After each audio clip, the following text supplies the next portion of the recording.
కూటమి పాలనలో ఎమ్మెల్యేలు ప్రజల్ని ఎలా దోచుకుంటున్నారో సాక్షాత్తు ఓ ఎమ్మెల్యేనే చెప్పారు. తన దగ్గరకు పనుల నిమిత్తం వచ్చేవారి నుంచి తాను లంచాలు తీసుకుంటున్నట్టు జనసేన ఎమ్మెల్యే ఒకరు ఓపెన్గా ప్రకటించారు.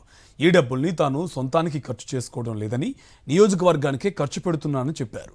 ప్రజల నుంచి లంచం తీసుకుని వారికే ఖర్చు పెడుతున్నానంట ఎమ్మెల్యే చేసిన మాటలు ఇప్పుడు రాష్ట్రంలో హాట్ టాపిక్గా మారాయి. ఆయన ఎవరో ఒకసారి చూద్దాం. పశ్చిమ గోదావరి జిల్లా తాడేపల్లిగూడెం జనసేన ఎమ్మెల్యే బొలిశెట్టి శ్రీనివాస్ చేసిన వ్యాఖ్యలు హాట్ టాపిక్ గా మారాయి.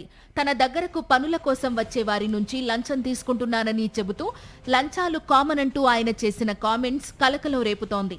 రాష్ట్రాన్ని ఎంతో అభివృద్ధి చేస్తున్నామంటూ చంద్రబాబు ప్రభుత్వం విపరీతంగా ప్రచారం చేసుకుంటోంది. కానీ రోడ్లు నరకానికి దారులు వేస్తున్నా నిధులు లేవని, ఎక్కడా రోడ్లు బాగు చేయడం లేదు. తాజాగా జనసేన ఎమ్మెల్యే బొలిశెట్టి శ్రీనివాస్ చేసిన లంచాల ప్రకటనతో కూటమి పాలన ఎంత గొప్పగా ఉందో అందరికీ తెలిసింది. బొలిశెట్టి శ్రీనివాస్ తన దగ్గరికి పనుల నిమిత్తం వస్తున్న రియల్ ఎస్టేట్ వ్యాపారులు, ఇతర వ్యాపారాలు చేసుకునే వారి నుంచి ఏడాదిలో 3 కోట్లకు పైగా లంచాలు తీసుకున్నట్లు చెప్పారు.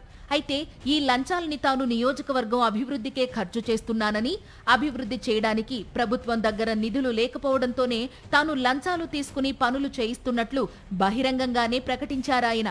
అభివృద్ధి చేయడానికి మరో మార్గం లేకపోవడంతోనే లంచాలు తీసుకోవలసిన పరిస్థితి ఏర్పడిందని అధికార కూటమిలోని ఎమ్మెల్యే చెప్పడం కలకలం రేపింది.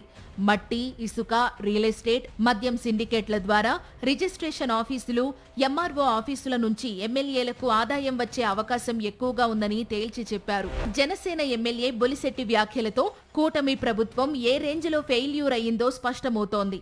అవినీతిని ప్రశ్నిస్తానని ఊదరగొట్టే జనసేన పార్టీకి చెందిన ఎమ్మెల్యే తాను తీసుకునే లంచాల గురించి లెక్కలు చెప్పి వాటిని నియోజకవర్గానికే వినియోగిస్తానని నిస్సిగ్గుగా చెప్పడం అంటే కూటమి సర్కార్ పరిస్థితి ఏంటో జనానికి బాగా అర్థమవుతోంది.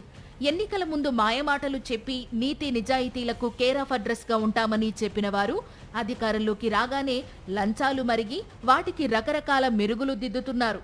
నియోజకవర్గం పేరు చెప్పి ప్రభుత్వం దగ్గర డబ్బులు లేవంటూ వచ్చే ఎన్నికల కోసం లంచాలు దండుకోవడమే ఎమ్మెల్యేలు పనిగా పెట్టుకున్నారు. ప్రజల సమస్యలు గాలికి వదిలేసి తమ ఆదాయ మార్గాలు పెంచుకోవడంలో నేతలు బిజీ అయిపోయారు.